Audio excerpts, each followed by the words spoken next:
Hello students, स्वागत है हमारे यूट्यूब चैनल वीकेएम पॉइंट में। यहाँ पर आपको मैथमेटिक्स से रिलेटेड वो सारे टॉपिक्स मिलते हैं जो आप पढ़ रहे हैं या बाद में भी पढ़ना चाहते हैं। ऐसे टॉपिक्स जो आपको क्लासरूम में बहुत कठिन लगते हैं या बोरिंग फील कराते हैं, लेकिन हम अपने चैनल के माध्यम से आपको उनका देंगे सिंपल और इंटरेस्टिंग वे में कंटेंट। तो सभी लोग हमारे बेटा यूट्यूब चैनल को सब्सक्राइब तो कर ही लो और दूसरों को शेयर भी करो। बेटा हम आपके लिए बहुत इम्पोर्टेंट और बहुत अच्छे अच्छे वीडियो बड़ी मेहनत से बना के लाते हैं। तो मैं चाहता हूं कि मेरा चैनल ये दूसरे लोगों को भी पता चले, तो प्लीज़ ये चैनल सब्सक्राइब जरूर करें। आज का हमारा टॉपिक है हीट इक्वेशन पे। बेटा आज इस टॉपिक में हम लोग हीट इक्वेशन का, मैंने यहाँ पे वन शॉट दिया है।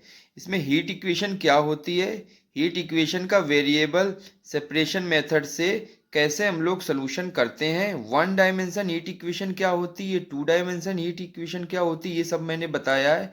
और एक इसमें मैंने मैजिक ट्रिक दी है। इस मैजिक ट्रिक क्या है बेटा, अगर आप मेरा वीडियो स्किप ना करें और पूरा वीडियो देख लें तो मैंने एक ही क्वेश्चन से हीट इक्वेशन के सारे क्वेश्चंस को सॉल्व कर दिया है। कोई भी क्वेश्चन आपके एग्जाम में आ जाए, अगर आपने मेरा ये पूरा वीडियो देखा है तो एग्जाम में कोई भी क्वेश्चन हीट इक्वेशन का आ जाए, लेकिन आप उसको सॉल्व कर लेंगे केवल मेरे एक क्वेश्चन की हेल्प से। तो प्लीज बेटा ये वीडियो पूरा देखिएगा, स्किप ना करिएगा।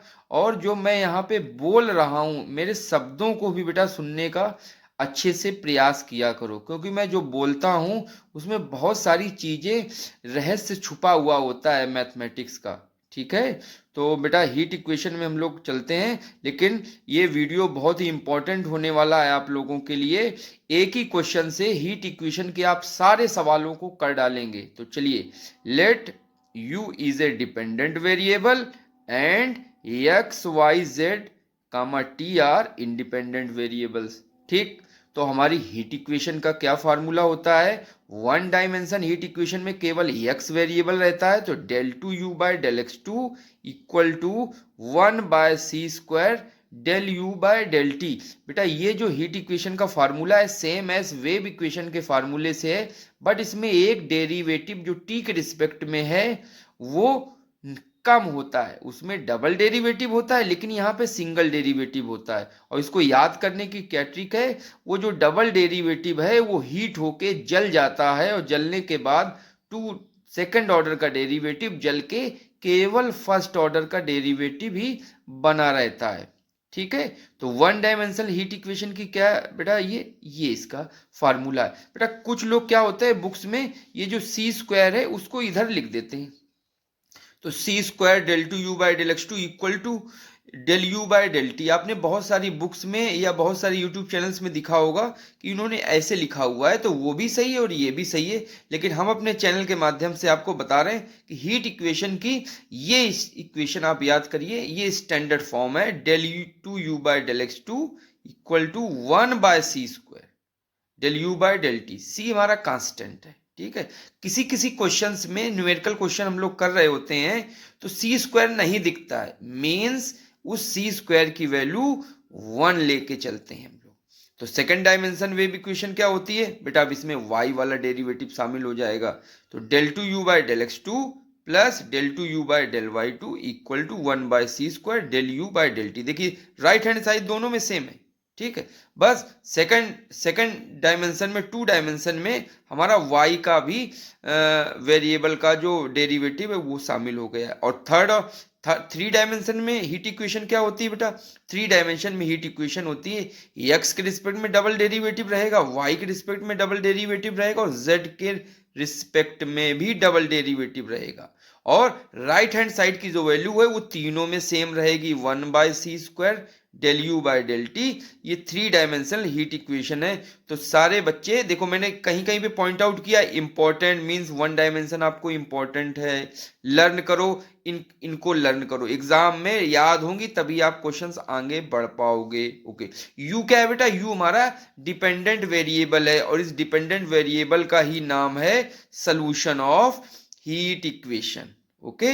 और we solve one dimensional heat equation by कौन से मेथड से हम लोग सॉल्व करते हैं बेटा? ये जो हमारा मेथड है सेपरेशन ऑफ वेरिएबल्स मेथड से सॉल्व करते हैं। ये जो पार्शियल डिफरेंशियल इक्वेशंस हम लोगों को सॉल्व कर रहे हैं ये method of separation of variable से सॉल्व कर रहे हैं। कहीं कहीं यूनिवर्सिटीज के सिलेबस में ये यूनिट 5 है, ये पूरा हम यूनिट 5 का कॉन्सेप्ट आपको दे रहे हैं, और किसी किसी यूनिवर्सिटी में यूनिट 4 भी हो सकता है। तो ये method of separation of variable से सॉल्व करते हैं। कंडीशन याद रखते हैं कि बाउंड्री कंडीशन हम लोग क्या लगाते हैं, इसको जरा याद रखना बेटा, क्योंकि ये वेव इक्वेशन में भी हमने बाउंड्री कंडीशंस लगाई हुई थी। क्या है boundary condition? u equal to 0 when x equal to 0 and u equal to 0 when ax equal to l। ये कंडीशन है बेटा, ठीक है। और l क्या है बेटा? l कहते हैं length of A rod, rod की लंबाई यल है। कभी कभी न्यूमेरिकल क्वेश्चंस में रॉड की लंबाई 20 सेंटीमीटर दे देते हैं, 10 मीटर दे देते हैं, और जनरल केस में मैक्सिमम क्वेश्चंस में इसकी जो लेंथ है वो यल देते हैं। अच्छा, जो ये जो कंडीशंस लिखी हैं ये मैंने बहुत सिंपल से कंडीशंस लिखी हैं, लेकिन बुक्स में या कई जगह आप देखेंगे तो इनको थोड़ा सा कॉम्प्लिकेटेड किया गया है। वो क्या कॉम्प्लिकेटेड किया गया है जरा मैं आपको बता दूं। यहीं पे वैल्यू जो u है हम सिंपल सा u लिखते हैं, लेकिन वो बार बार उसको uxt लिखते हैं। तो एक चीज तो ये समझ लीजिए। ओके, अब ये देखिए जो पहली कंडीशन है इसको बुक्स में कैसे लिखा गया है। यहाँ पे देखिए x की वैल्यू 0 है, तो यहाँ पे x की वैल्यू 0 रखिए, तो u x की वैल्यू 0 कामा t और u की वैल्यू कितनी आई 0। तो बेटा पहली वाली जो कंडीशन है वो हमारी ये बन गई है। आई बात समझ में? ये तो u0t इक्वल टू 0 बुक्स में ऐसे दिया होता है, तो आप क्या करें, अगर ऐसे दिया गया है तो उसको तोड़ के ऐसे लिख दें कि u equal to 0 when x equal to 0। और सेकंड कंडीशन उन्होंने क्या लिखी बुक्स में? u और x इक्वल टू l है, तो बेटा यहां पे l आ जाएगा और t इक्वल टू 0। तो ULT इक्वल टू 0 ये ऐसे लिखा हुआ है बुक्स में, तो ये आप ऐसे लिख लेंगे। तो ये सबसे सिंपल फॉर्म हमने लिखा है U0 x equal to 0 and x equal to L U equal to 0। चलिए अब आते हैं बेटा हम लोग क्वेश्चन आते हैं, वेरी वेरी इंपॉर्टेंट क्वेश्चन है वो, ऐसा एक सवाल जिसको आप सॉल्व करके हीट इक्वेशन के सारे क्वेश्चंस को आप कर सकते हैं। वो वेरी वेरी इंपॉर्टेंट हमारा क्वेश्चन है। क्वेश्चन का नाम है find the solution of one dimension heat equation. Second और का क्वेश्चन है हमारा, by method of separation of variable solve the PDE del u by del t equal to c square del two u by del x two. बेटा देखिए आ गया, इधर सी square इधर लिख दिया है, लेकिन हम लोग जब सॉल्व करेंगे तो जो फार्मूला वेव इक्वेशन का लिखेंगे उसमें 1 बाय सी स्क्वायर इस तरफ ही लिखेंगे। तो ये दो वेरी इंपॉर्टेंट क्वेश्चंस हैं, दो क्या एक ही क्वेश्चंस हैं, मैंने और अथवा करके बताया, ऐसे भी एग्जाम में पूछा जा सकता है। वेरी इंपॉर्टेंट क्वेश्चन है, आप इसको तैयार कर लो, अच्छे से तैयार कर लो, और इसके बाद कोई भी हीट इक्वेशन का क्वेश्चन आए आप लिखते चले जाओ, लिखते चले जाओ, ठीक है। तो चलते हैं बेटा, solution of one dimension heat equation.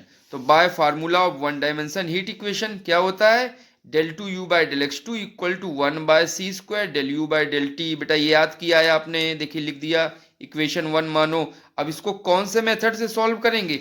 Bye method of separation of variables. ये ऑलरेडी मैंने हमारा जो लेक्चर 2 है उसमें मैं डिस्कस कर चुका हूं बेटा। Let our solution is u equal to x T.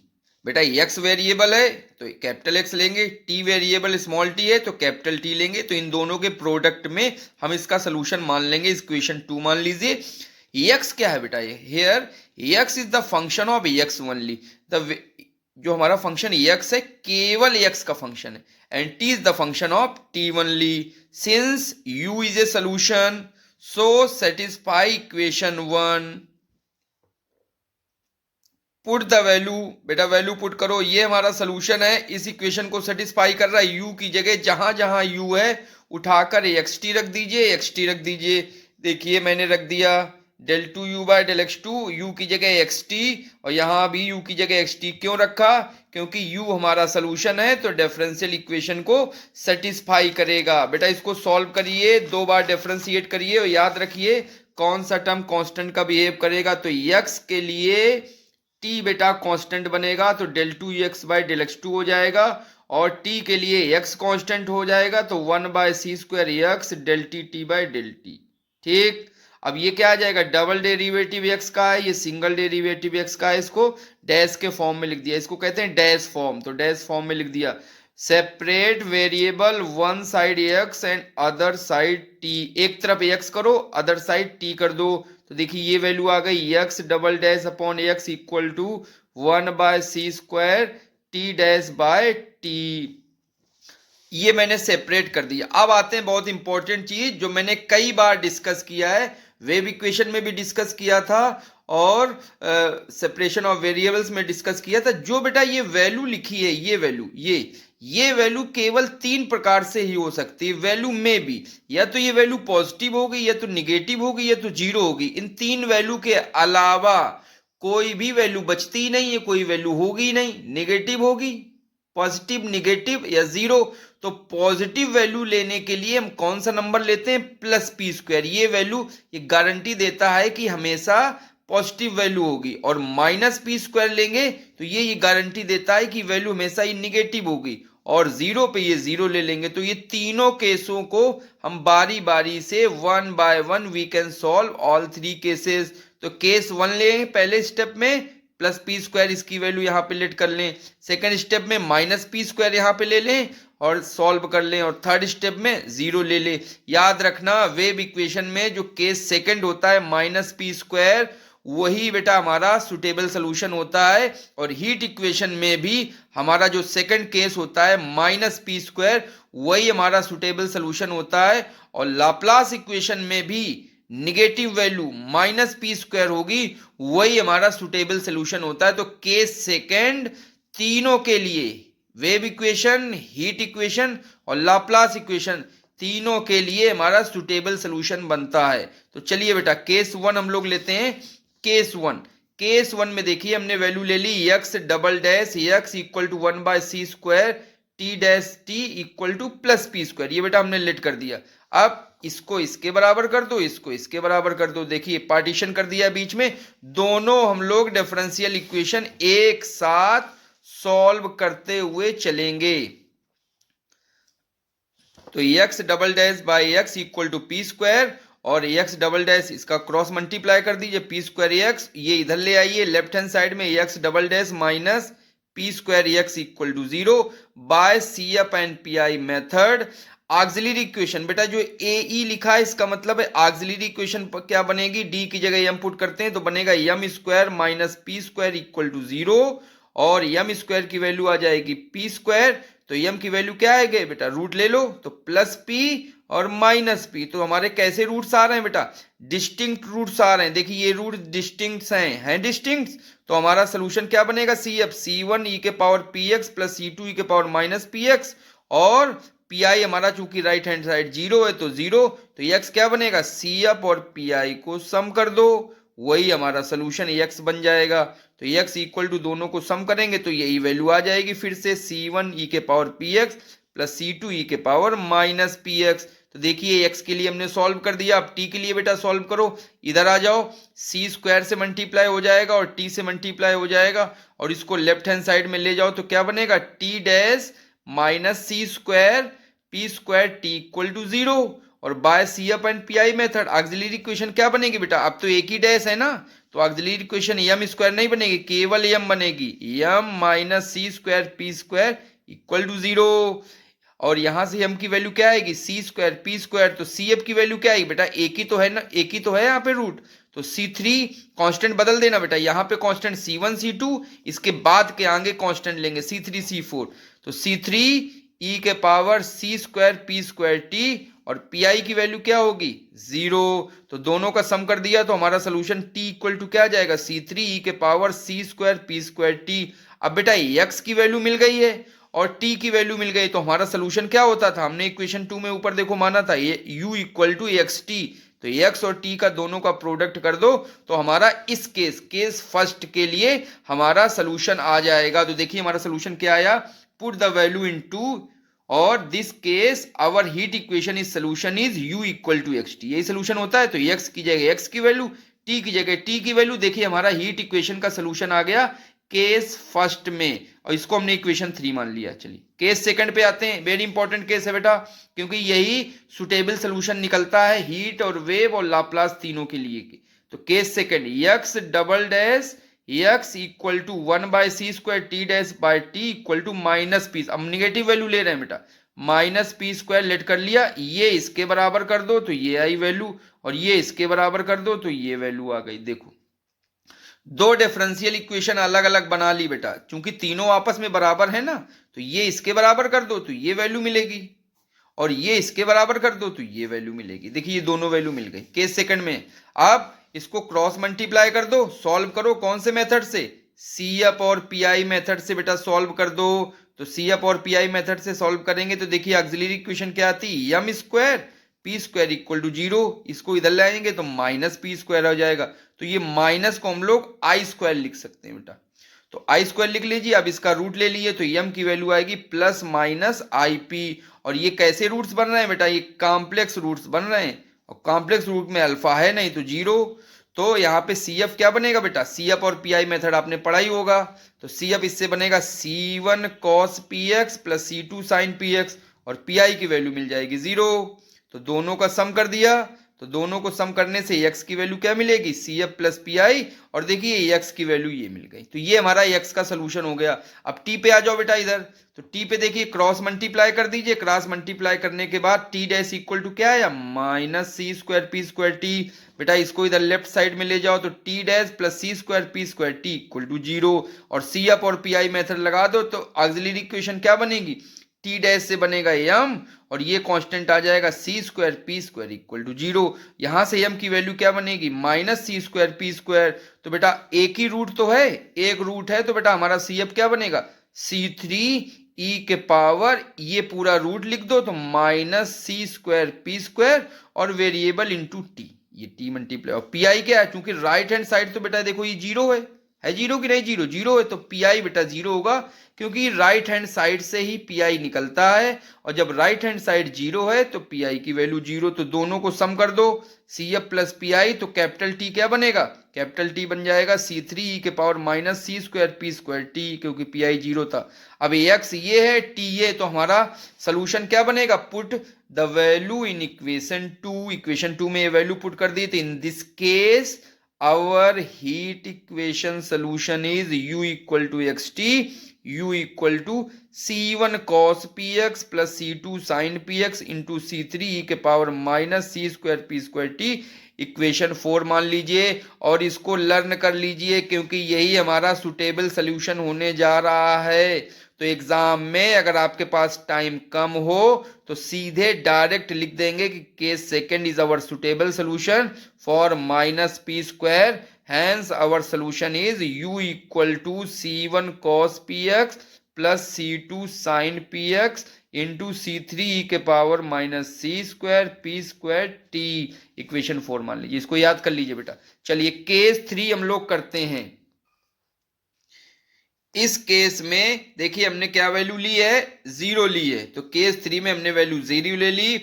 अब ये बेटा इसके इक्वल टू कर दो, और ये इसको इक्वल टू कर दो, तो इक्वल टू करोगे ये दो डिफरेंशियल इक्वेशन आपकी बन जाएंगी, और इनको सी एफ और पी आई मेथड से सॉल्व कर देते हैं। तो चले करते हैं, ये क्रॉस मल्टीप्लाई करेंगे तो एक्स डबल डैश 0, और इसका क्रॉस सी स्क्वायर, इसमें 0 मल्टीप्लाई तो 0, और टी का भी 0 मल्टीप्लाई तो 0, केवल टी डैश इक्वल टू 0 बनेगा बाय सी एफ और पी आई मेथड। बेटा वेरी इंपॉर्टेंट मेथड है, इसको तैयार कर लें आप, क्योंकि इससे भी क्वेश्चन आता है, और ये C F P I method ही यहाँ पे हमारा यूज हो रहा है। तो यहाँ पे ऑक्सिलरी इक्वेशन क्या बनेगी, डबल डैश है तो यम स्क्वायर इक्वल टू 0, और इसके दो रूट्स मिलेंगे 0, 0, तो ये रिपीटेड रूट है, और रिपीटेड रूट का सी एफ कैसे निकलता है बेटा, रिपीटेड रूट का जो सी एफ होता है वो निकलता है C1 प्लस एक्स C2, और चूंकि राइट हैंड साइड 0 है तो पी आई 0 हो जाएगा।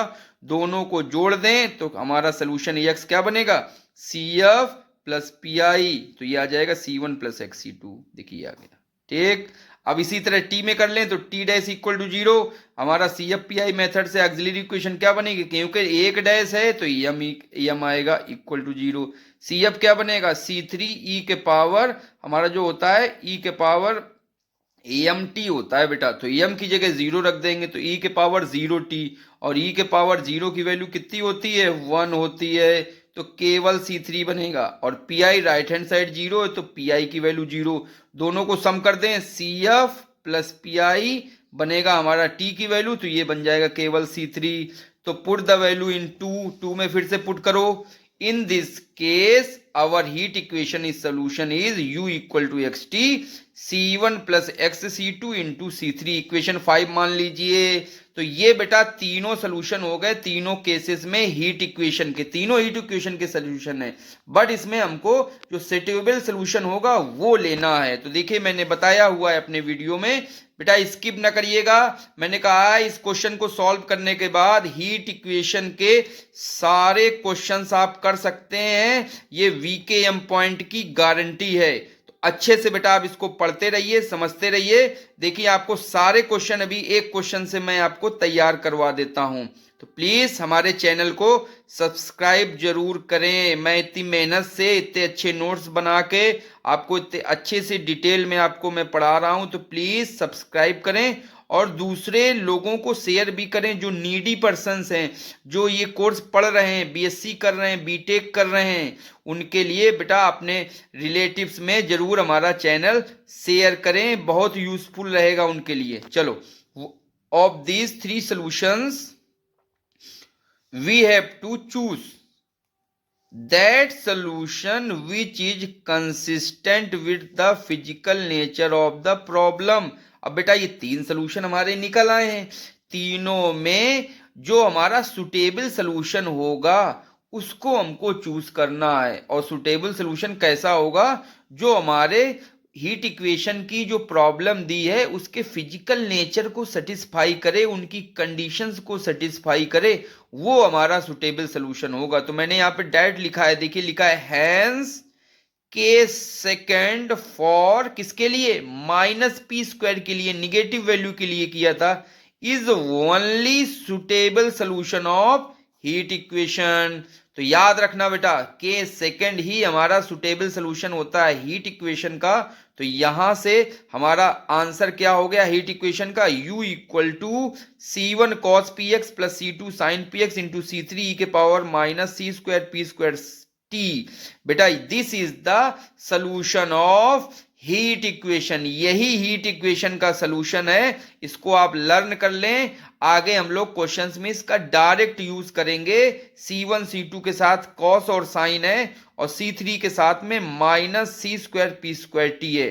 इसको मैंने इक्वेशन कौन सी मानी है, इक्वेशन C मानी है। ये हमारा सुटेबल सोल्यूशन है हीट इक्वेशन का। अगर हीट इक्वेशन आता है तो आप यहां तक आप कंप्लीट कर देंगे, तो ये bye separation of variable method से आपका हीट इक्वेशन का सुटेबल सोल्यूशन है। तो बेटा इसको याद कर लो, यही देखिए मैंने यहाँ पे आंसर भी लिखा हुआ है, आंसर हो गया, और ये हमने लर्न भी कर लिया है। ठीक है, तो ये हमारा आंसर हो गया। लेकिन चूंकि बेटा हीट इक्वेशंस के क्वेश्चंस आते हैं उसमें कुछ कंडीशंस भी दे देते हैं, और कंडीशंस अगर आपको दे दें, ठीक है, तो कंडीशन देने का मतलब है कि आपसे वो कांस्टेंट की वैल्यू फाइंड आउट कराना चाहते हैं। तो कभी तो केवल आपको इतना ही सोल्यूशन आपको कहेंगे फाइंड आउट करें, लेकिन मैक्सिमम क्वेश्चंस में वो आपसे कांस्टेंट की वैल्यू फाइंड आउट कराना चाहते हैं, और जैसे कांस्टेंट की वैल्यू फाइंड आउट कराना चाहते हैं वो कंडीशंस दे देंगे। तो अब हम क्या करेंगे, जो ये सोल्यूशन निकला है इस पे हम लोग कुछ कंडीशंस अप्लाई करके most general solution heat equation का निकाल लेंगे। बेटा हर स्टेप में हीट इक्वेशन के ही सोल्यूशन निकलेंगे, ये भी हीट इक्वेशन का सोल्यूशन है, और जब आगे बढ़ेंगे तो वो और परफेक्ट सोल्यूशन होगा, मोस्ट जनरल सोल्यूशन हो जाएगा। मोस्ट जनरल जब वर्ड यूज हो तो मान लेना कि समेशन, अपने मन से आपको समेशन n बराबर 1 से इनफाइनाइट ऐड करना है। तो चलिए बेटा इसी के आगे बढ़ते हैं हम लोग। Now in this solution we apply conditions to find the value of constant. Okay, तो वी फाइंड, अभी क्यों अप्लाई करते हैं बेटा, देखिए लिखा हुआ है वी फाइंड, मैंने पेंसिल से लिखा हुआ है छोटा सा, we find most general solution is summation from. हमारा यहाँ पे उद्देश्य क्या है कि कंडीशन अप्लाई करके कांस्टेंट की वैल्यू फाइंड आउट करना और मोस्ट जनरल सोल्यूशन समेशन के फॉर्म में निकालना, ये हमारा आगे का प्रोसेस है। तो we apply boundary condition. Boundary conditions क्या है?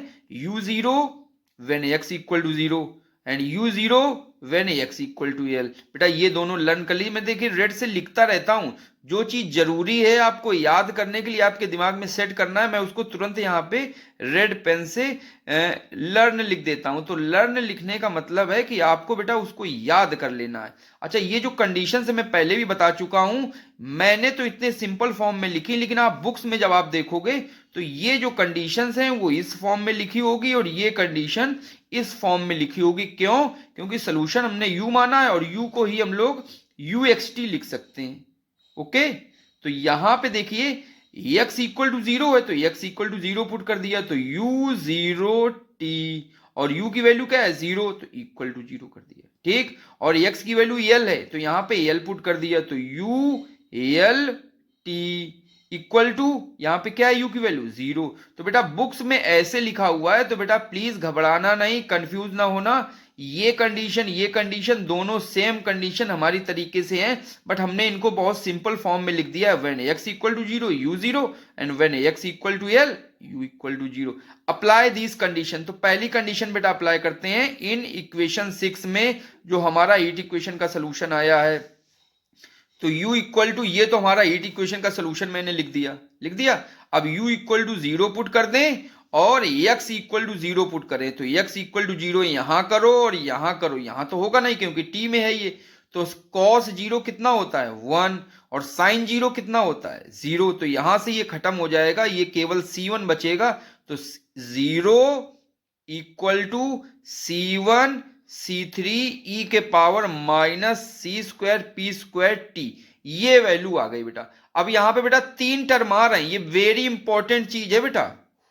बच्चे नहीं समझ पाते हैं इसी चीज को, और इसी चीज पे बच्चे कंफ्यूज हो जाते हैं कि ये कैसे आ गया है। तो समझना बेटा ध्यान से, zero equal to c1 c3 e के power minus c square p square t. अब ये 3 टर्म है, 3 टर्म में कौन सी वैल्यू जीरो होगी, ये यहां पे हमको देखना है। अब देखिए ये जो एक्सपोनेंशियल है, एक्सपोनेंशियल फंक्शन कभी भी जीरो नहीं होता है, तो ये तो नॉट जीरो होगा, तो इसका काम खत्म। अब अगर c3 जीरो हो जाए, मान लो c3 जीरो हो जाए, तो c3 जीरो होने से ये पूरा का पूरा t फंक्शन खत्म हो जाएगा, और जब t फंक्शन पूरा खत्म हो जाएगा तो t का तो कोई स्कोप नहीं बचेगा, तो केवल x बचेगा। जबकि हमारे सोल्यूशन में x और t दोनों होने चाहिए, क्योंकि हमारा सोल्यूशन x इंटू टी का होता है। तो अगर हम एक्सपोनेंशियल जीरो नहीं होगा तो यहां से तो ये नॉट जीरो हो गया, खत्म ये। अब c3 पे आओ, अगर c3 जीरो हो जाए तो पूरा का पूरा t हमारा खत्म हो जाएगा, मर जाएगा, जीरो हो जाएगा। तो ऐसा ये भी नहीं होना है, t भी नहीं खत्म होना चाहिए। तो c3 नहीं जीरो होगा, तो केवल ओनली पॉसिबिलिटी क्या बची है किसके जीरो होने की? केवल c1 जीरो होने की पॉसिबिलिटी बची। तो देखिए ये लिखा c1 इक्वल टू जीरो। ठीक, अब सेकंड कंडीशन अप्लाई कर दीजिए। Apply second condition in solution 6। अब सोल्यूशन 6 में अप्लाई करो, तो बेटा सोल्यूशन 6 में x equal to l put करो और u इक्वल टू जीरो। तो देखिए cos pl c2 sin pl और c3 e के power minus c square p square t. अब यहाँ पे बेटा c1 की वैल्यू ऑलरेडी हम लोग जीरो निकाल चुके थे, तो यहाँ पुट कर दिया, तो वैल्यू क्या बचेगी? Zero equal to c2 sine c3 e के power minus c square p square t. बेटा ये टर्म्स बचे। अब यहां पर भी बहुत इंपॉर्टेंट चीज है। अच्छा, अब देखिए बेटा हमारे पास कितने टर्म्स हैं? 4 टर्म्स हैं। कौन कौन? c2 है, साइन pl है, c3 है, e के power minus c square p square T है। बेटा 1 2 3 4 टर्म है। इन चारों टर्म में हम देखेंगे कौन सा जीरो होगा, कौन सा जीरो नहीं होगा। बहुत इंपॉर्टेंट चीज है बेटा, ये समझना ध्यान से। ये एक्सपोनेंशियल फंक्शन है e, ये कभी जीरो नहीं होता है, तो ये नॉट जीरो।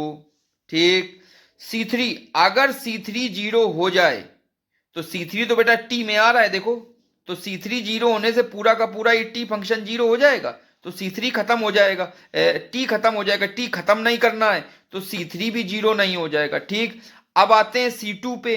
अगर C2 जीरो हो जाए, मान लो C2 जीरो हो जाए, तो C1 जीरो पहले से था, C2 जीरो फिर से हो गया, तो C1 और C2 जीरो होने से पूरा x का भी मर जाएगा, पूरा x का टर्म मर जाएगा कि नहीं मर जाएगा, डाई कर जाएगा। तो जब ये खत्म नहीं होना चाहिए बेटा, तो x का टर्म भी नहीं खत्म होना चाहिए। तो अगर C1 ऑलरेडी जीरो हो चुका है और C2 जीरो कर देंगे, तो C1 C2 दोनों जीरो होने के कारण x का टर्म ही खत्म हो जाएगा, जो कि नहीं होना चाहिए, क्योंकि हमारा सोल्यूशन तो xt है ना बेटा, x में भी कुछ ना कुछ रहना चाहिए और t में भी रहना चाहिए। तो ये नहीं होगा, ये भी जीरो नहीं होगा और C2 भी नहीं जीरो होगा, तो केवल पॉसिबिलिटी क्या बचती है जीरो होने की, sine PL equal to zero होने की पॉसिबिलिटी बनती है। तो ये देखो, so our sine PL equal to zero, और बेटा साइन PL जीरो हो जाएगा तो इसका जनरल वैल्यू क्या होती है, साइन n पाई, और sine n pi general value, तो p की वैल्यू कितनी आ जाएगी, l से डिवाइड कर दो, p equal to n pi by l। तो बेटा हमारे पास कौन कौन सी वैल्यू निकली, दो वैल्यू निकली, C1 इक्वल टू जीरो और p की value n pi by l। बेटा इनको याद रख लेना, इनको याद रख लेना। हम लोग डायरेक्ट भी एग्जाम में सब समय कम होता है ना, तो सीधे डायरेक्ट हम लोग इसकी वैल्यू लिख देते हैं, C1 equal to zero and p equal to n pi by l by solving the conditions C1 equal to zero and p equal to n pi by l। तो पुट करो value 6 में, ये value equation 6 में put up करें, then we get the solution of heat equation. Heat equation का हमारा solution क्या मिलेगा बेटा, देखिए ये सोल्यूशन मिलता है हम लोगों को, u equal to C1 cos px plus C2 sin px C3 e के power minus c square p square t। ठीक है, ये हमारा सोल्यूशन मिलता है। और यहाँ पे C1 की वैल्यू जीरो पुट कर दी, p की जगह n pi by l put कर दिया, यहाँ पे p की जगह n pi by l put करेंगे तो क्या आएगा, n square pi square upon l square आ गया। ठीक, अब इस C3 से इसमें मल्टीप्लाई कर देंगे तो वैल्यू क्या आएगी, C2 C3 n pi by x by l e के power minus c square n square pi square t by l square. समझ में आ गया। ये p की जगह हम लोग क्या पुट करें, p की जगह value n pi by L है बेटा, वो पुट किया है। अच्छा, अब ये C2 C3 तो बेटा ये कांस्टेंट है, देखो है कि नहीं है, C2 भाई एक कांस्टेंट है एक नंबर, C3 भी एक नंबर है, दोनों को मल्टीप्लाई करते हैं तो क्या आएगा, एक नया नंबर आ जाएगा। उस नए नंबर का नाम हमने क्या रख दिया है, bn रख दिया है बेटा। क्योंकि n में क्यों रखा है, क्योंकि हमको मोस्ट जनरल सोल्यूशन समेशन के फॉर्म में निकालना है। चाहो तो इसको b1 भी रख सकते हो, कोई दिक्कत नहीं, लेकिन हम मोस्ट जनरल सोल्यूशन निकालेंगे तो एक नया कांस्टेंट कुछ भी मान लो, an मान लो, bn मान लो, तो हमने bn मान लिया है। जब cos हो तो an मान लो और जब sin हो तो bn मान लो, तो bn हमने ले लिया है। तो bn, तो C2 C3 की जगह क्या पुट कर दें, bn, तो we take new constant C2 C3 equal to bn, और bn पुट कर देंगे तो देखिए यहाँ पे आ गया bn, और bn पुट कर दी तो ये हमारा जो सोल्यूशन बना है, ये हमारा कंडीशन लगाने के बाद जो फाइनल सोल्यूशन बना है हीट इक्वेशन का, वो ये बना है। देखो मैंने लिखा है लर्न एज डायरेक्ट रिजल्ट, इसको आप डायरेक्ट रिजल्ट के तौर पे याद कर लीजिए। क्वेश्चंस में हम लोग टाइम कम होगा, सीधे डायरेक्ट इसको यूज करेंगे और हीट इक्वेशन का क्वेश्चन सॉल्व करेंगे। क्या लिखेंगे, the solution of heat equation is u equal to bn sine n pi by x by l into e के power minus c square n square pi square t by l square. सीधे direct use करेंगे अपने numerical questions में। This is the final solution of heat equation. अब most general solution निकालना है। क्या निकालना है बेटा, the most general solution of heat equation is, बस जो आपका ये सोल्यूशन निकला है उसके आगे समेशन n इक्वल टू 1 से इनफाइनाइट आप लगा दीजिए। यही हमारा most general solution of heat equation आता है बेटा। देख लीजिए ये और ये दोनों सेम है, bn sine n pi by x e के power minus c square n square pi square t by l square, पूरा सेम है, बस हमने क्या लिखा है समेशन। तो वर्ड अगर आपका यूज होता है मोस्ट जनरल सोल्यूशन, तो जो ये सोल्यूशन आपका फाइनल निकला है उसी के आगे समेशन यूज कर देंगे, summation n equal to infinite. तो बेटा इसको भी डायरेक्ट यूज करना है हम लोगों को आगे क्वेश्चंस में। तो learn as result we use direct in numerical questions. Okay, direct numerical question में हम लोग इसको यूज करेंगे। तो बेटा ये दो फार्मूले सारे बच्चे अपनी कॉपी पे नोट करो। हीट इक्वेशन के क्या सोल्यूशन निकलता है, u इक्वल टू ये फाइनल सोल्यूशन है हीट इक्वेशन का। कब, जब हम लोग कंडीशन लगा देते हैं। और most general solution heat equation का क्या है, summation bn sin n pi x by l e के power minus n c square pi square t by l square. अच्छा, अब कभी कभी देखो बुक्स में, मैक्सिमम जो बुक्स हैं वहां पे यूएक्सटी यूज किया गया है, लेकिन हमने क्या किया है, सिंपल फॉर्म केवल यू यूज किया है। जब हमको जरूरत होगी, when we need we take u equal to u x t, नहीं तो हम हमेशा यू का ही यूज करेंगे।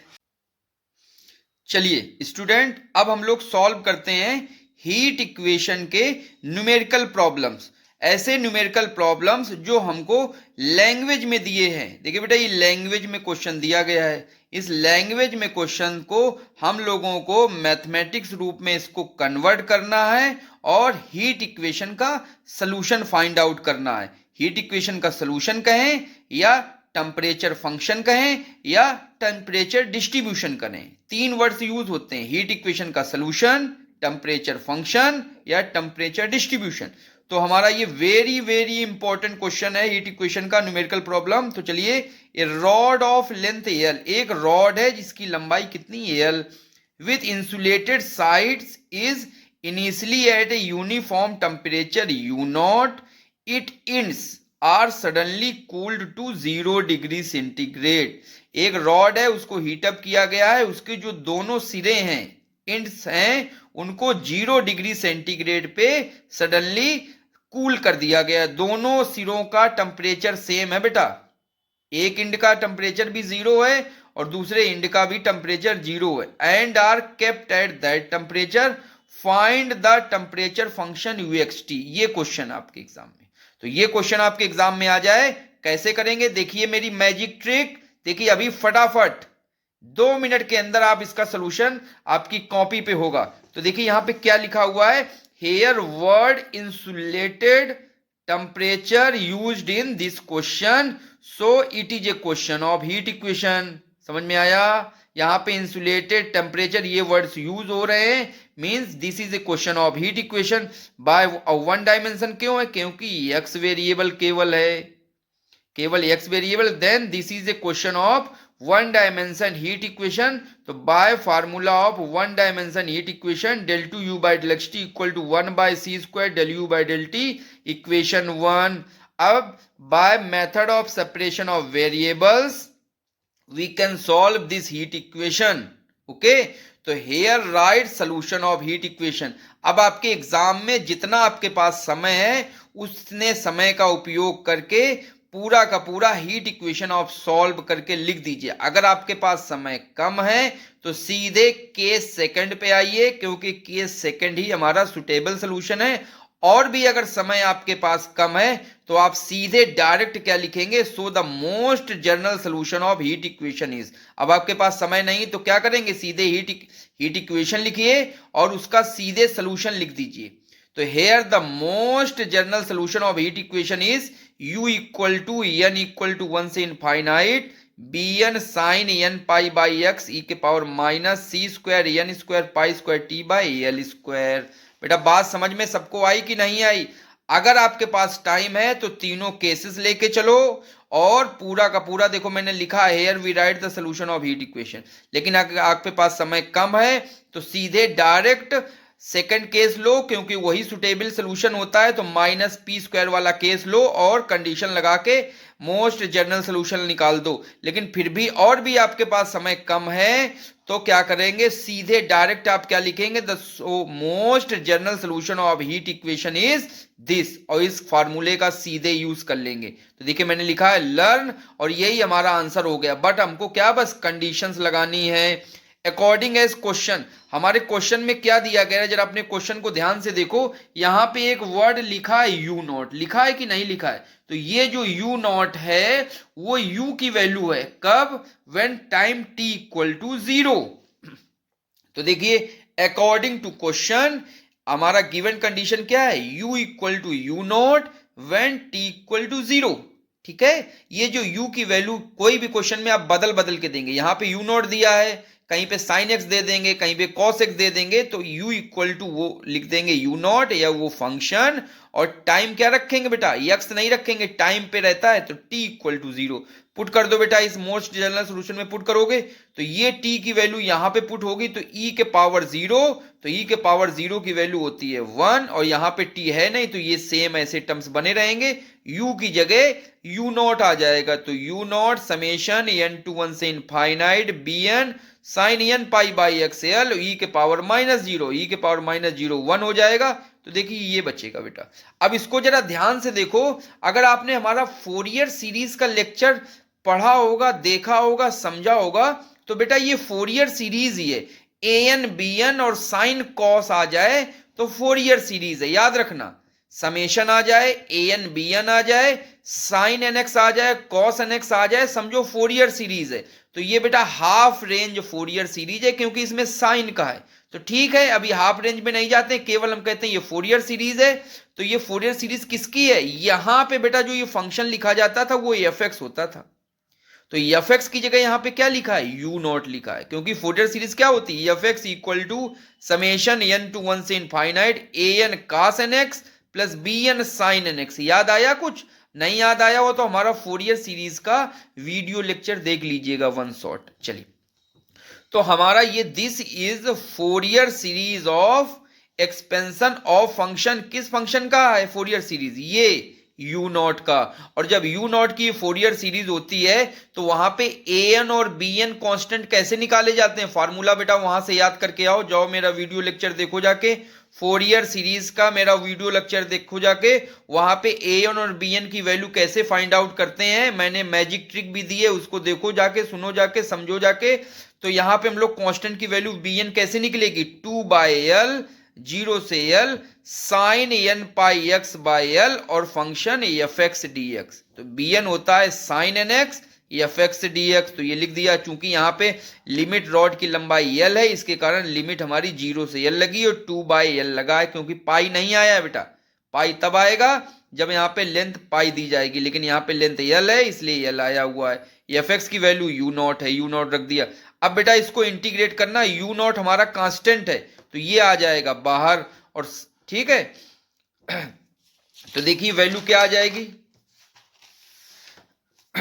bn 2/l 0 से l sine n pi by x u naught dx, तो u नॉट तो कांस्टेंट है तो बाहर आ जाएगा, इसको इंटीग्रेट कर लिया तो साइन का इंटीग्रेशन क्या होता है बेटा, cos n pi by x by l, और इस कांस्टेंट से मल्टीप्लाई कर दो तो क्या होगा l बाई n पाई, और लिमिट क्या लगा दो 0 से l, बेटा साइन का इंटीग्रेशन किया गया है।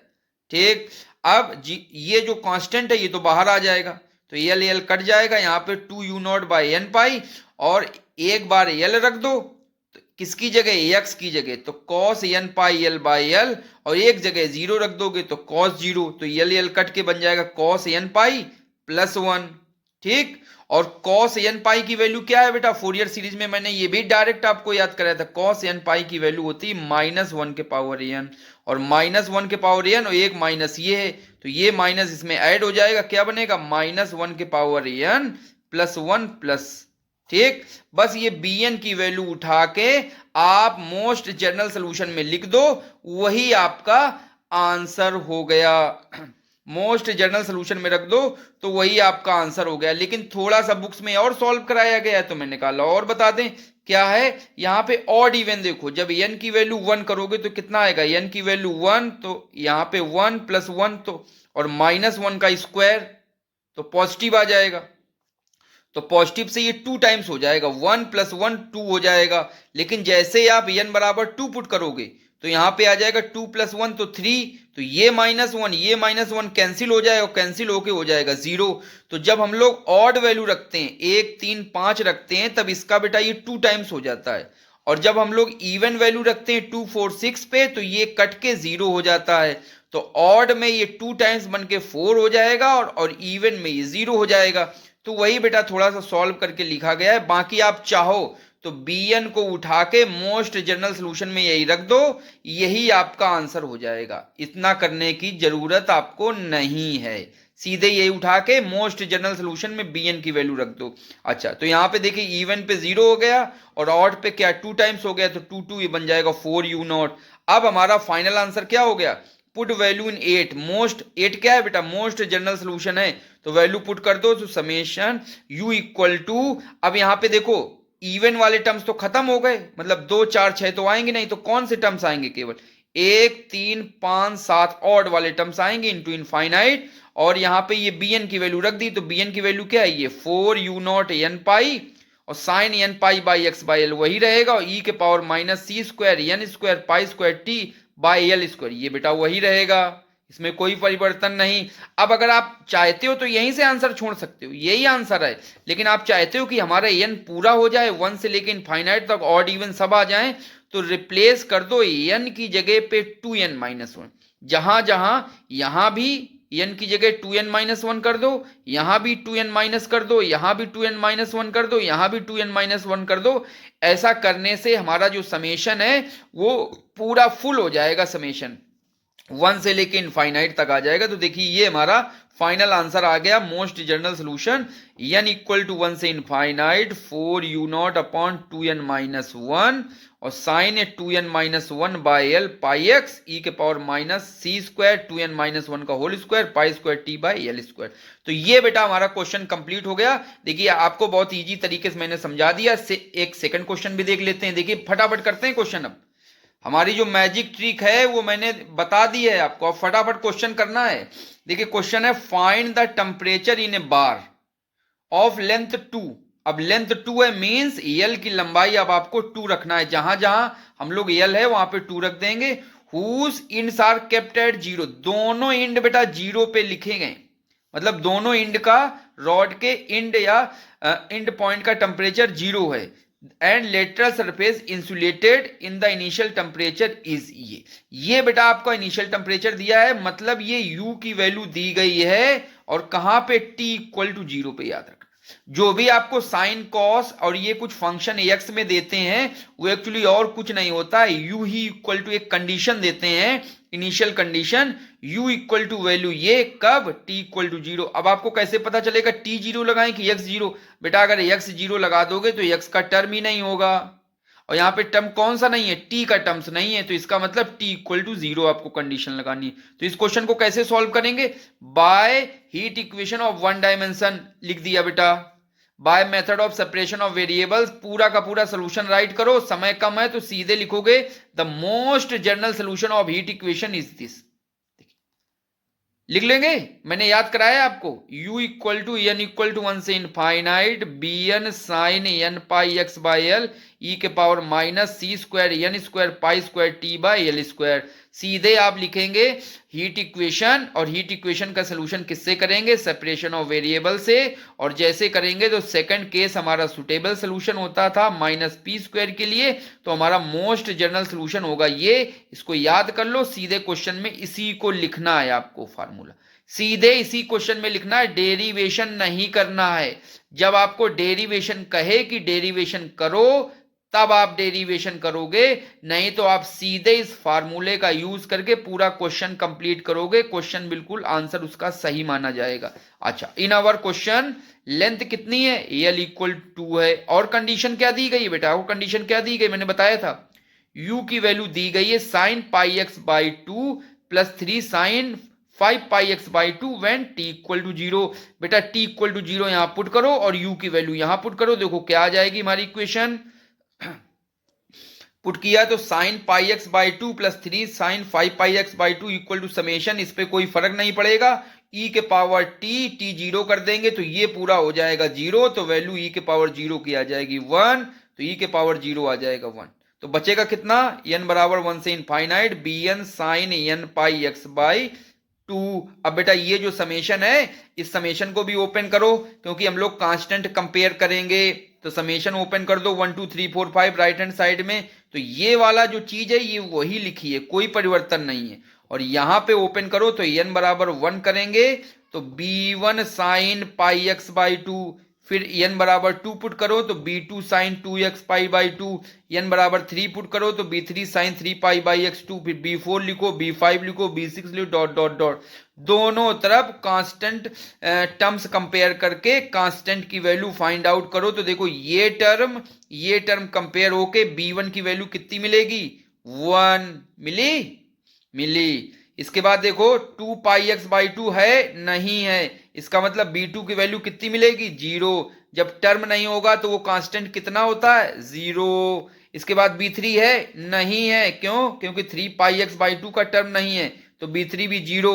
क्या 4 पाई एक्स बाई 2 का टर्म है, नहीं है, तो b4 भी 0। अब देखिए 5 पाई एक्स बाई 2 का टर्म है साइन में, तो देखिए साइन 5 पाई एक्स बाई 2 का टर्म है, तो यहां से b5 की वैल्यू कितनी आ जाएगी, 3। और तो कोई है नहीं, अब नहीं है ना टर्म्स, तो b6 भी 0 हो जाएगा, b7 भी 0 हो जाएगा, डॉट डॉट जितने भी कोफिशिएंट कांस्टेंट हैं इनके कोफिशिएंट के जो कांस्टेंट है सब वैल्यू 0 हो जाएगी। बेटा ये कंपेयर करना जरा देख लो, क्या आपको समझ में आया कि नहीं आया। ये बेटा b1 b2 b3 b4 की वैल्यू आ गई।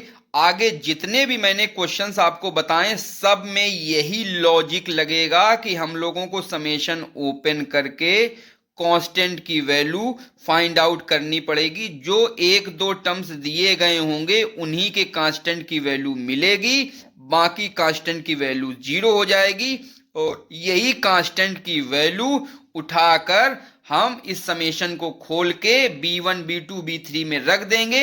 वही हमारा इस क्वेश्चन में सुटेबल सॉल्यूशन या मोस्ट जनरल सॉल्यूशन आ जाएगा।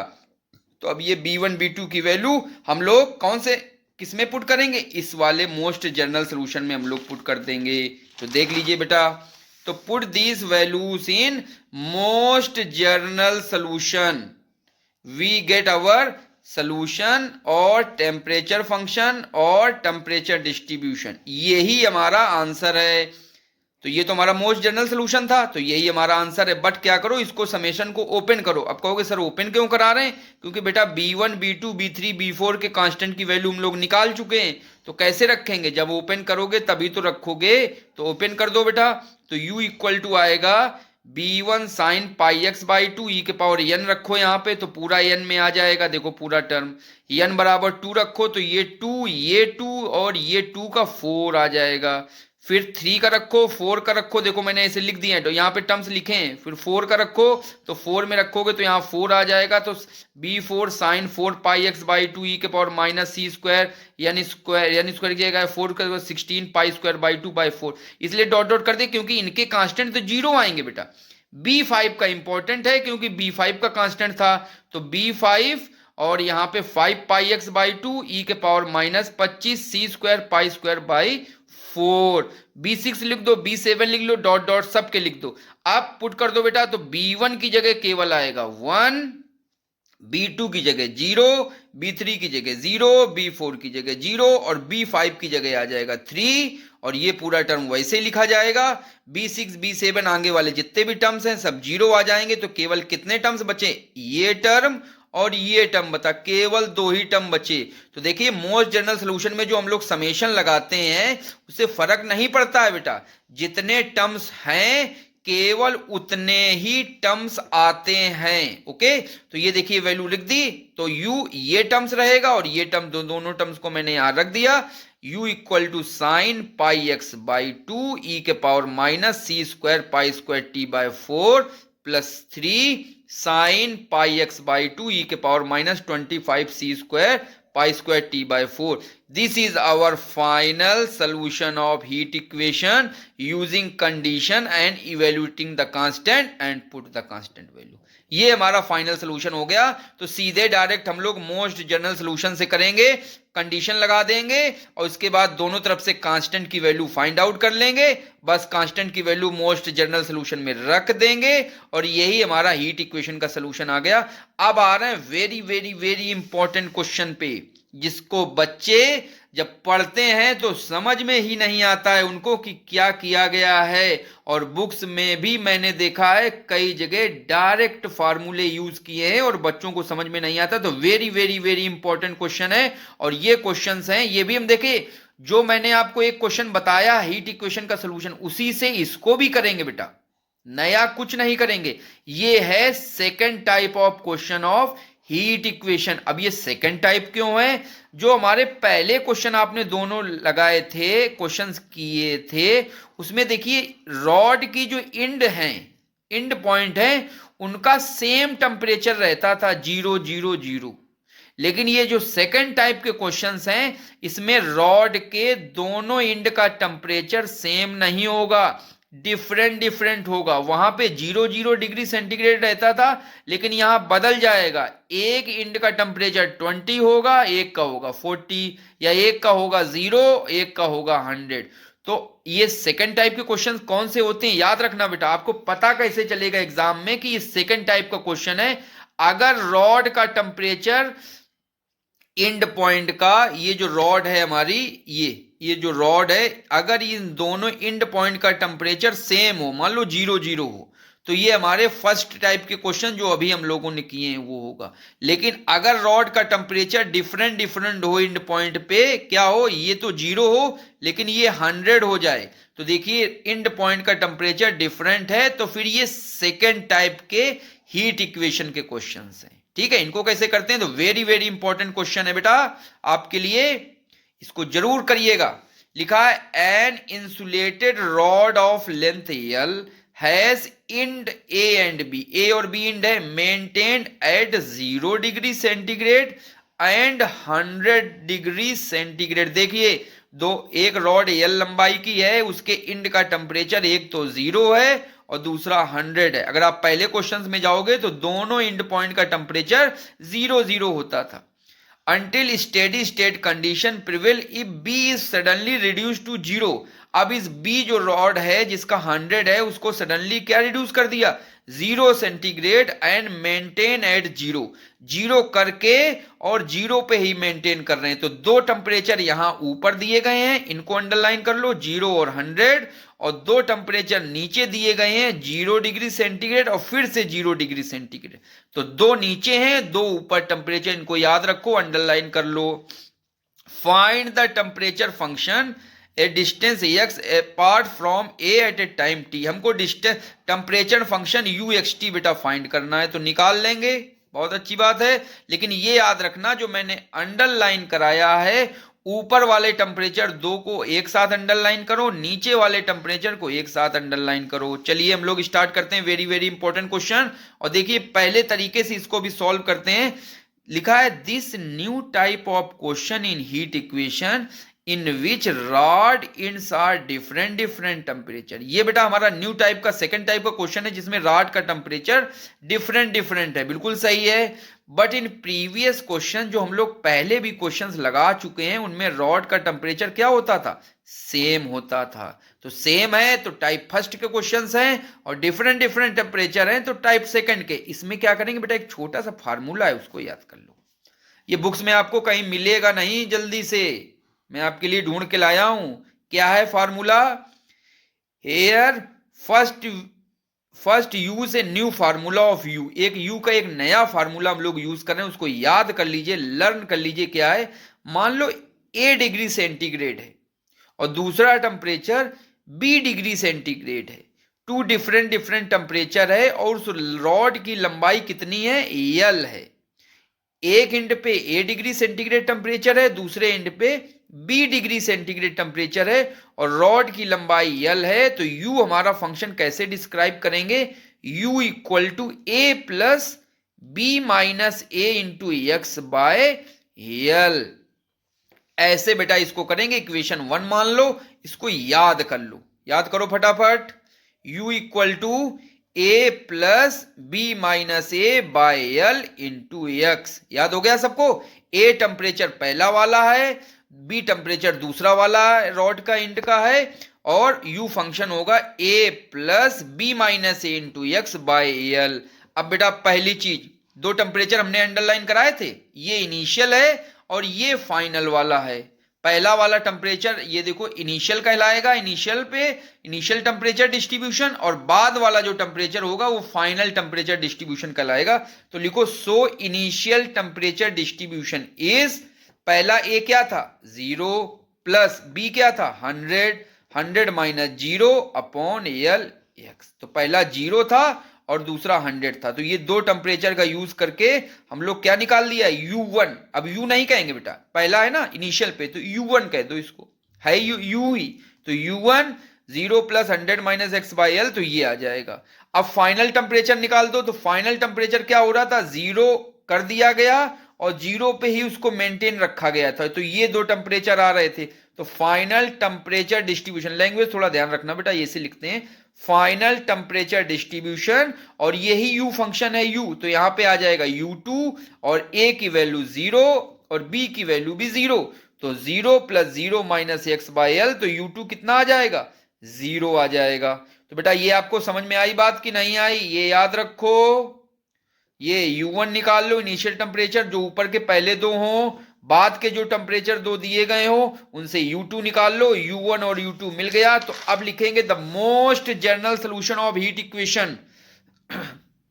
लर्न हमने आपको करा दिया था, सीधे डायरेक्ट यूज करेंगे बेटा, आप सॉल्व वॉल्व कुछ नहीं करेंगे, सीधे डायरेक्ट यूज करो। The most general solution of heat equation is, बेटा यहां पे U2 हमने एक टर्म लिखा है, इसको भी छोड़ो, तो मोस्ट जनरल सोल्यूशन ऑफ कितना होता है, यही तो होता है, देखो बेटा U equal to n equal to 1 से infinite b n sine n pi by x by l और e के power minus c square n square pi square t by l square, यही होता है ना, ये लिख लियो। लेकिन इस केस में जो हमारा मोस्ट जनरल सोल्यूशन बनेगा वो क्या बनेगा, मोस्ट जनरल सोल्यूशन में जो बेटा हम लोगों ने फाइनल टेम्परेचर डिस्ट्रीब्यूशन निकाला है उसको U2 ऐड करना पड़ेगा, बस इतना याद कर लो। जो हमारा मोस्ट जनरल सोल्यूशन होगा वो मोस्ट जनरल सोल्यूशन में U2 जो हमारा फाइनल टेम्परेचर डिस्ट्रीब्यूशन वो ऐड करना पड़ेगा, यही U की वैल्यू है, तो ऐड कर दिया, तो U इक्वल टू ये तो 0 हो गया, तो 0 प्लस और पूरा समेशन, ठीक, इतनी आ गई वैल्यू, समझ गए। तो यही बचा। अब ये तो हमारा आंसर हो गया बेटा, हो गया आंसर, लेकिन हमको कुछ कंडीशन निकालने, कंडीशन से कांस्टेंट निकालने। तो कंडीशन क्या दी गई है, जो आपका पहला वाला U1 दिया गया था, U1 आपका क्या दिया था, U1 इक्वल टू दिया था 100 एक्स बाई एल, याद रखना ये आपका U1 था। ये जो U1 है ये U1 एक्चुअली U बन जाएगा कंडीशन के लिए 100 एक्स बाई एल, कब, t इक्वल टू 0 पे। याद रखो बेटा जो U2 है वो मोस्ट जनरल सोल्यूशन में इंक्लूड हो जाता है, और जो पहला वाला टेम्परेचर से निकाला था U1 वो एक्चुअली कंडीशन होती है, initial condition U equal to 100 x by t equal to 0। तो बेटा पुट कर दो, याद हो गया, U1 जो होता था वो कंडीशन बन जाती है और U2 हमारा मोस्ट जनरल सोल्यूशन में ऐड हो जाता है। तो चलिए बेटा कंडीशन हम लोग यूज करते हैं, तो here put the condition U equal to 100 x by l. तो सभी बच्चों को समझ में आया, ये 100 एक्स बाई एल क्या आया, ये एक्चुअली U1 ही है, तो U1 ही हमारी कंडीशन बनती है और U2 हमारा मोस्ट जनरल सोल्यूशन में ऐड हो जाता है। तो when t equal to 0 put कर दो, तो यहां से t इक्वल टू 0 पुट करोगे तो ये पूरी वैल्यू तो 1 हो जाएगी, देखिए 1, ये ऐसे रहेगा, ये ऐसे रहेगा, और u की वैल्यू क्या आ जाएगी 100 एक्स बाई एल। तो ये देखिए बेटा आ गया, यहां तक देखो बेटा समझ में आया सबको कि नहीं, देख लो। तो आई थिंक हमें लगता है समझ में आ गया होगा, ठीक है। ये u की वैल्यू कंडीशन लगा दी, ये रख दी, और यहां से e के पावर 0 ये 0। अब बेटा यहां पे ये आ गया, फिर आपको ऐसा नहीं लग रहा है तो फोरियर सीरीज एक्सपेंशन है, बिल्कुल सही कहा।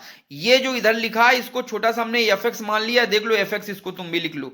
तो ये fx हमारी फोरियर सीरीज किसकी है, देखो bn आया, साइन है, इसका मतलब this is Fourier series expansion of function, किसका, जो इधर फंक्शन लिखते हैं fx, इसका ये फोरियर सीरीज एक्सपेंशन है। तो इधर फंक्शन क्या लिखा है 100 एक्स बाई एल लिखा है, ठीक है। तो इससे bn की वैल्यू कैसे फाइंड आउट करेंगे, bn की वैल्यू निकालेंगे, फार्मूला हमारा क्या होता है 2 बाई एल 0 से l sine n pi x by l into f x d x, ये बेटा फार्मूला होता है फोरियर सीरीज में हमारे, जाके देख लो जाके।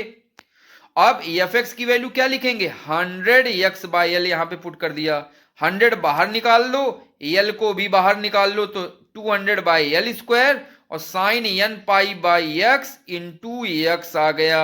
देखिए यहां तक समझ में आई।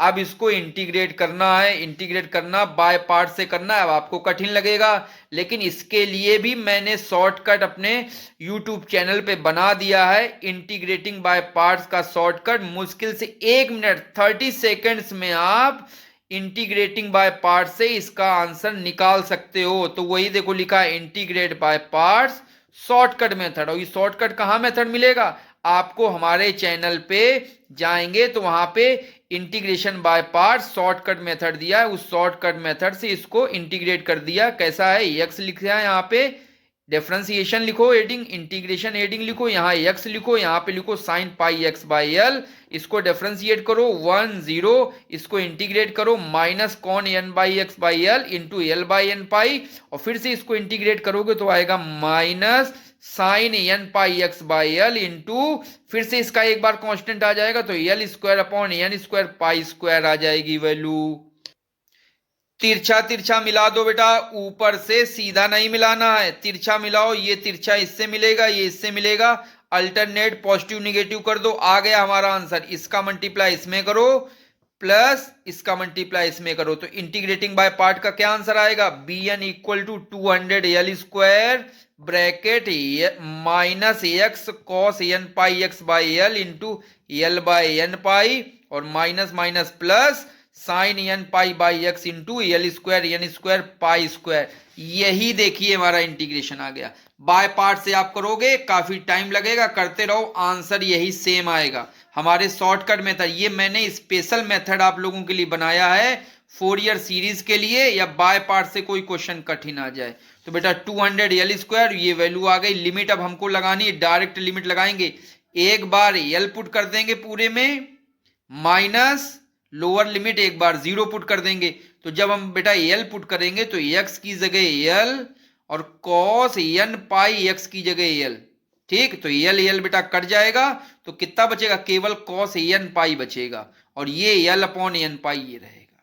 यहाँ पे इस पे एल पुट करो तो l square n square pi square, और यहाँ पे एल एल पुट करोगे तो ये एल और एल कट के यहाँ पे वैल्यू आ जाएगी साइन एन पाई, ठीक। अब 0 पुट करोगे तो जैसे 0 पुट करोगे तो एक्स की जगह 0 पुट करोगे तो ये पूरा 0, तो ये 0 हो गया, और यहाँ पे साइन में यहाँ पे पुट करोगे तो साइन 0 की वैल्यू होती है 0, तो ये भी 0, तो ये दोनों टर्म 0 हो जाए। अब कॉस एन पाई की वैल्यू क्या होती है, ये एल बन के एल स्क्वायर एन पाई, और कॉस एन पाई की वैल्यू होती है माइनस 1 के पावर एन, और साइन एन पाई की वैल्यू होती है 0, तो बेटा ये आ जाए 0। तो बेटा बचा कितना, केवल ये टर्म बचा। तो देखो इसको एल स्क्वायर से एल स्क्वायर कट जाएगा, तो बचेगी वैल्यू कितनी, b n equal to minus 200 n pi minus 1 के पावर एन, इतनी वैल्यू बची। तो ये बेटा बी एन आ गया हमारा, आ गया बी एन।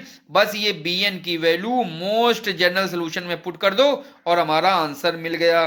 तो put this value in most general solution in 3, we get our answer of heat equation. तो बेटा मोस्ट जनरल सोल्यूशन क्या है, u इक्वल टू एन बराबर 1 से infinite b n sine n pi x by l into e के power minus c square n square pi square t by l square. बेटा ये formula आपको learn करना है, डायरेक्ट इसका यूज कर रहे हैं, और बी एन की वैल्यू बस यहाँ पे पुट कर दो, माइनस 200 एन पाई माइनस 1 के power n sine n pi by x e के power minus c square n square pi square t by l square. देखिए बस यही हमारा फाइनल आंसर है। 200 माइनस 200 कांस्टेंट है, बाहर निकाल लो, पाई हमारा कांस्टेंट है, समेशन के बाहर निकाल लो, माइनस 1 के पावर एन अपॉन एन, ये हमारा चूंकि एन है इसमें तो ये समेशन के अंदर रहेगा, और ये सब में एन है तो समेशन के अंदर रहेगा। यही हमारा फाइनल सोल्यूशन है हीट इक्वेशन का, जिसमें दोनों रॉड के end point different different temperature पे रहते हैं। तो बेटा ये very very very important question था, तो अच्छे से तैयार हो गया होगा। एक क्वेश्चन हम सोचते हैं और यार बेटा प्रैक्टिस करा दें आपको, एक क्वेश्चन और प्रैक्टिस करा दें तो ये दोनों एंड के टेम्परेचर का आपका क्वेश्चन 100% क्लियर हो जाए। तो देखिए एक क्वेश्चन और भी इंपॉर्टेंट क्वेश्चन है, लिखा है end A and B of rod of length. अब यहां पे रॉड की लंबाई कितनी है बेटा, 20 सेंटीमीटर दे दी गई है, ठीक। टेम्परेचर कितना है, 30 और 80, तो पहला जो U1 बनेगा वो यहां से बनेगा 30 और 80 से, ठीक। 30 और 80 डिग्री टेम्परेचर है। Then the temperature of rod ends are change. अब रॉड के टेम्परेचर चेंज किए गए हैं, 40 से 60 कर दिए गए, मतलब पहले इंड का टेम्परेचर 30 था, दूसरे इंड का टेम्परेचर 80 था, तो यहां से मिल जाएगा U1। इसके बाद फिर क्या किया गया, 30 को बढ़ा के 40 कर दिया गया है पहले इंड का, ये रॉड है अपनी ये, तो यहां पे 30 था, फिर ये 80 था, तो ये यहां से UN निकलेगा। अब फिर क्या किया गया है, 30 को बढ़ा के 40 कर दिया गया है, और यहां 80 को सब कम करके 60 कर दिया गया है। ओके, तो अब ये जो आपका है यहां से आपका U2 निकल आएगा, ठीक, इन दो टेम्परेचर से। तो हमको क्या फाइंड करना है, फाइंड द टेम्परेचर डिस्ट्रीब्यूशन। तो चलिए बेटा करते हैं फटाफट, देर नहीं लगाना इस क्वेश्चन को करने में, मुश्किल से 5 मिनट में क्वेश्चन हम लोग कंप्लीट करेंगे। Length of a rod is equal to 20। अब हम लोग फार्मूला कौन सा यूज करेंगे, अगर A डिग्री सेंटीग्रेड और B डिग्री सेंटीग्रेड दो डिफरेंट टेम्परेचर के हो लेंथ L की रॉड में, तो हमारा U फंक्शन कैसे डिफाइन करेंगे, U equal to A plus b minus a into x by l, equation 1 मान लो। सो इनिशियल टेम्परेचर डिस्ट्रीब्यूशन क्या है, देखो मैंने पहले बताया 30, 30 और 80 ले लो, तो U1 equal to 30 plus 80 minus 30 upon 20 by x, इसको 0 0 कैंसिल हो जाएगा, तो क्या आएगा U1 equal to 30 plus 5x by 2। और जो ये U1 है, यही U1 हमारा कंडीशन बन जाएगी कौन सी, मैं यहीं पे हिंट आपको देते चल रहा हूं, यही U1 हमारी कंडीशन बन जाएगी 30 plus 5x by 2 U equal to when T equal to 0। आई बात समझ में, तो ये हमारा U1 इनिशियल टेम्परेचर कंडीशन बन जाता है, U इक्वल टू यही same value 30 plus 5x by 2, कब, व्हेन T इक्वल टू 0। ठीक, अब फाइनल टेम्परेचर पे आ जाइए, तो फाइनल टेम्परेचर अब कितना था, 40 और 60 था, तो U2 फंक्शन कैसे निकालेंगे, U2 इक्वल टू सेम इसी तरीके से 40 plus 60 minus 40 x by L, L की जगह कितना रखेंगे 20, तो रख दीजिए, ये देखिए हमारे U2 की वैल्यू आ गई। और जो ये U2 है, ये U2 किसमें इंक्लूड होगा, U2 इंक्लूड इन, लिख लो बेटा, U2 include in most general solution, और U2 हमारा मोस्ट जनरल सोल्यूशन में इंक्लूड हो जाएगा। ओके, तो ये U2 हमारा मोस्ट जनरल सोल्यूशन में इंक्लूड हो जाएगा। तो हमारा मोस्ट जनरल सोल्यूशन क्या होगा बेटा, U इक्वल टू पूरा यही देखो लिखा है, और U2 और इंक्लूड हो जाएगा, तो U equal to U2 plus summation n equal to 1 से infinite bn sine n pi by x by l e के power minus c square n square pi square t by l square. इसको याद रखो, learn रखो, सीधे direct हम लोग questions में यूज करेंगे ये मोस्ट जनरल सोल्यूशन हम लोगों को, ठीक है, सॉल्व नहीं करना, हीट इक्वेशन सॉल्व नहीं करनी है बेटा, इसको सीधे डायरेक्ट यूज करना है। तो U2 हमारा इसमें इंक्लूड हो गया, U2 की वैल्यू यहां पे पुट करो, क्या आएगी 40 प्लस एक्स, तो बेटा हमारी इक्वेशन क्या आ गई, देख लो बेटा, U equal to 40 plus x summation n equal to 1 से infinite bn n pi by x, और l की जगह कितना रख दें 20 e के power minus c square n square pi square t, और लेंथ कितनी l की 20 का होल स्क्वायर, तो हमारी u की वैल्यू फाइनल क्या आई 40 plus x summation bn n pi by x by 20 into e के power c square n square pi square t by 400, equation 2 मान लो। यही चाहो तो यहीं से आंसर पैकअप कर दो, खत्म, आंसर खत्म। लेकिन एक चीज है बेटा, क्या, अभी आपने जो कंडीशन है उसका यूज नहीं किया है, तो उसका भी यूज कर लो, तब हमारा फाइनल आंसर आ जाएगा, ठीक है। तो हम लोग यूज करते हैं condition when u equal to 30 plus 5x by 2, ये बेटा हमारा U1 था, व्हेन t इक्वल टू 0, तो ये वैल्यू उठा के यहां पुट कर दो, तो देखिए पुट कर दिया, और t इक्वल टू 0 लगा दो, तो जैसे t इक्वल टू 0 रखोगे तो यहां तो t है नहीं, t कहां है, यहां है t बेटा, तो t 0 रखोगे तो ये पूरा हो जाएगा 0, और e के पावर 0 की वैल्यू होती है 1, तो ये 1 बन जाएगा, e के पावर 0 1, तो केवल इतना बचेगा, आया। अब ये 40 उधर ले जाओ तो माइनस 10 आएगा, और x 5x बाई 2 में सब्ट्रैक्ट होके 3x बाई 2 आएगा, इन टर्म्स को लेफ्ट में ले जाएंगे, तो 3x by 2 minus 10 equal to n बराबर 1 से infinite bn sine n pi by x by 20, ठीक। अब बेटा देखो यहां bn है, साइन है, समेशन है, फिर से फोरियर सीरीज बन गई बेटा, तो this is Fourier series expansion of function, क्या, ये हमारा फंक्शन है बेटा, fx is of function 3x/2 minus 10, इसका ये फोरियर सीरीज एक्सपेंशन है। तो bn की वैल्यू कैसे निकलेगी? Bye formula of bn in Fourier series, मेरा वीडियो देख लो जाके। bn की वैल्यू है 2/l 0 से l sine n pi x into fx dx, ठीक। और यल की लंबाई, रॉड की लंबाई कितनी थी? 20, तो यहां पे यल की जगह रख देंगे 20 और यहां भी यल की जगह क्या रख देंगे? 20। तो और fx की जगह क्या रख देंगे? 3x/2 माइनस 10, क्योंकि इसी का तो ये फोरियर सीरीज है। ओके, तो bn की वैल्यू आएगी 1/10 0 से 20 3x/2 माइनस 10 साइन n पाई/x/20 dx। अब बेटा फिर से हमारा शॉर्टकट काम आएगा आपको। देखिए लिखा है इंटीग्रेट बाय पार्ट्स, इसको मान लो फर्स्ट फंक्शन, इसको मान लो सेकंड फंक्शन।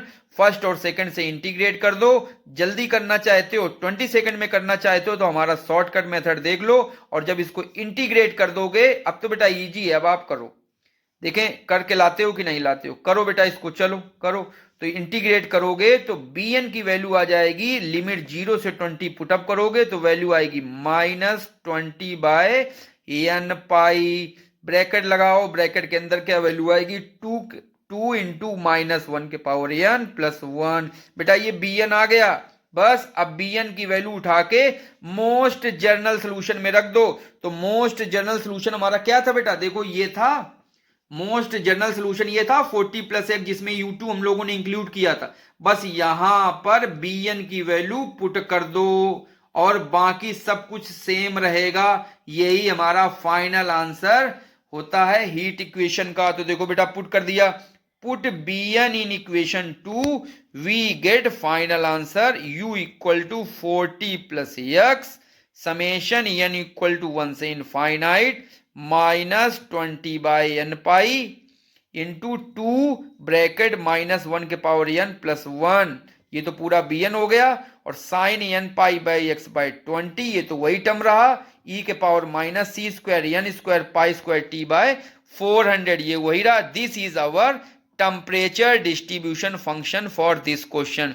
तो वेरी इंपॉर्टेंट क्वेश्चन था और बहुत अच्छे से, बहुत सिंपल वे में मैंने आपको ये करा दिया। तो प्लीज बेटा सभी लोग, जितने लोग हमारे वीडियो देख रहे हैं, ऐसे अच्छे अच्छे वीडियो आपको लेकर आएंगे। आगे बहुत सारी सीरीज आने वाली हैं, आपकी कंपटीशन की सीरीज आने वाली हैं, सब कुछ वेरी सिंपल फॉर्म में आएगा। तो आप प्लीज हमारे यूट्यूब चैनल पे बने रहिएगा। तो ये हमारा फाइनल आंसर आ जाएगा।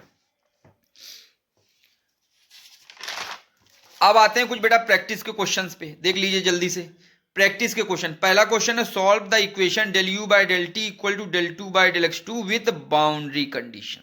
बाउंड्री कंडीशन क्या है? ux0 = 3 sin n pi x, u0t = 0, ult = 0 where u x a। बेटा ये क्वेश्चन है, आप कर लोगे बड़े आराम से। यहां देखो c² का टर्म नहीं है ना, नहीं है ना, तो c² की वैल्यू 1 लेके चलेंगे। ओके दूसरी देखो, ये बाउंड्री ये जो कंडीशन दी गई है, यहाँ पे t देखो, t की जगह 0 है तो ये कंडीशन बनेगी t = 0 when u = 3 sin n पाई/x। ये लास्ट में जो पुट करते हैं ये। और ये कंडीशन क्या बनेगी? u0t है, मतलब x की वैल्यू 0 है और u की वैल्यू 0, ये तो ये कंडीशन बनेगी। और ये ult बराबर क्या है? ये बनेगा x = l और u = 0। तो आई थिंक ये भी कर लोगे। चलो अगला क्वेश्चन देखो, a temperature of distribution in a bar of length pi which is perfectly insulated at end x = 0 and pi is governed by partial differential equation ∂2u/∂t = ∂2u/∂x²।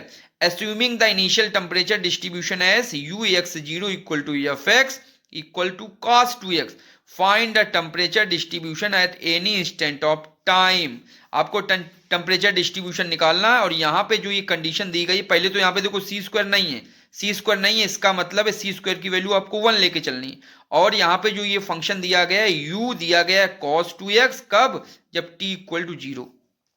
अब चूंकि cos का फंक्शन आया है, हमारा जो मोस्ट जनरल सोल्यूशन होता था वो साइन में आता था, तो अब cos का फंक्शन है और हमारा जनरल सोल्यूशन साइन में आ रहा है। इसका मतलब अगर इसको हम एक बार साइन को डिफरेंशिएट कर दें तो हमारा कॉस में आ जाएगा। तो यही लिखा है, हम लोग कंडीशन अब यू में नहीं यूज करेंगे, del u by del x equal to zero when x equal to zero, ये यूज करेंगे, और del u by del x equal to zero when x equal to pi, क्योंकि रॉड की लंबाई हमारी पाई दी गई है, ये मोस्ट जनरल सोल्यूशन में यूज करेंगे तो कॉस कॉस कंपेयर होके कांस्टेंट आ जाएगी वैल्यू, हमको ये आंसर मिल जाएगा।